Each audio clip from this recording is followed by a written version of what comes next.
اور مجھے وہ جو مطیع الرحمان میرا بنگالی دوست تھا، مجھے وہ آج بھی یاد آتا ہے، وہ میرا بھائی کی طرح ہے. اور میں ترجیح دوں گا، میں دلی نہیں جانا پسند کروں گا. اگر مجھے کبھی چھٹی ملی اپنی نوکری سے تو میں پسند نہیں کروں گا کہ میں دلی جاؤں، میں بمبئی جاؤں، میں کلکتہ جاؤں، میں ڈھاکہ جاؤں گا. میں بیت المکرم مسجد میں جمعہ پڑھوں گا انشاءاللہ تعالی. اور وہاں بنگلہ دیش سے اداکارہ شبنم کو بھی بلوائیں اور رونا لیلا کو بھی بلوائیں. چودھری شجاعت کی بات یاد آتی ہے، پوچھا کہ جی ایٹم بم کیوں بنایا؟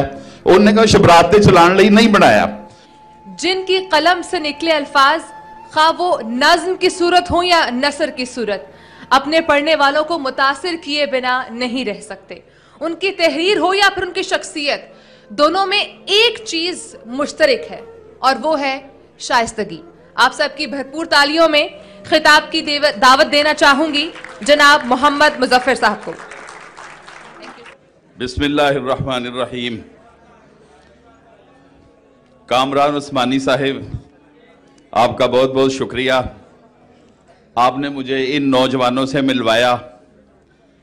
شروع میں میری آپ سے درخواست ہے کہ آئندہ جب آپ اس طرح کا فنکشن کریں تو وہ الحمرہ ہال 3 میں نہیں کرنا، وہ الحمرہ ہال 1 میں کریں. اور وہاں بنگلہ دیش سے اداکارہ شبنم کو بھی بلوائیں اور رونا لیلا کو بھی بلوائیں، کیونکہ ہماری 20-25 سال پہلے کی فلموں میں وہ دونوں گانے بھی گاتی رہی ہیں اور اداکاری کے جوہر بھی دکھاتی رہی ہیں. یہ بات آپ کو شاید مزاح کے خانے میں نظر آئے، لیکن میں نے یہ ایک تھوڑی سنجیدہ بات کی ہے. وہ اس لیے کہ یہاں بیٹھے 2-3 ہزار لوگوں میں سٹیج پہ 2 خواتین موجود ہیں اور 2 بہنیں 3 پیچھے بیٹھی ہیں. مطلب آپ احباب میں کوئی بھی خاتون موجود نہیں.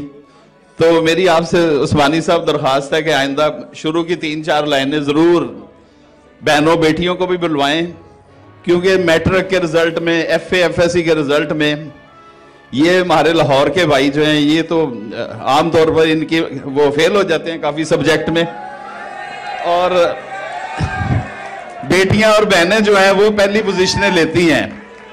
تو جہاں شعور اور عقل کی بات ہوگی تو میں سمجھتا ہوں کہ وہ اپنا ایک رول پلے کریں گی پاکستان کی ترقی میں انشاءاللہ.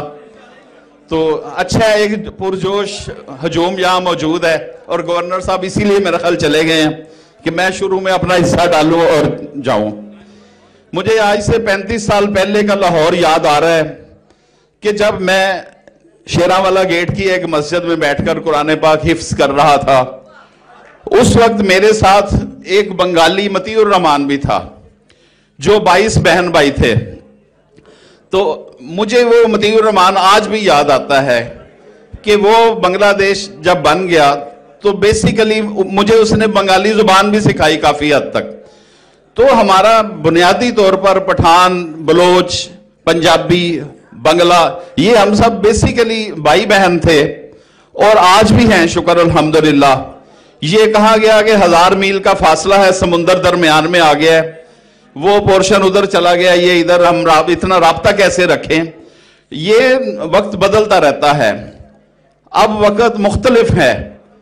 اب وہ ہزاروں میل کے فاصلے جو ہیں، ایک دور میں صحافت میں ہمیں پڑھایا جاتا تھا آئیڈیاز ہیو لیگز، آئیڈیاز جو ہیں وہ چل کے جاتے ہیں. پھر ہمیں بتایا گیا نو، آئیڈیاز ہیو ونگز، آئیڈیاز کو پر لگ گئے ہیں. اب ایک یہاں کا آئیڈیا اڑ کے وہ گیا، لیکن اب انٹرنیٹ کے آ جانے سے اب آئیڈیاز جو ہیں وہ آپ کے ایک کلک پہ موجود ہیں. کمپیوٹر کا ایک کلک جو ہے وہ آپ کو کہیں سے کہیں لے جاتا ہے. آپ یہاں کمپیوٹر آن کرتے ہیں، آپ اس کو دباتے ہیں، وہ سب سے پہلے کینیڈا میں کھلتا ہے، جا کے وہاں آپ لنک ہوتے ہیں، اس کے بعد آپ پوری دنیا کے ساتھ رابطے میں آ جاتے ہیں.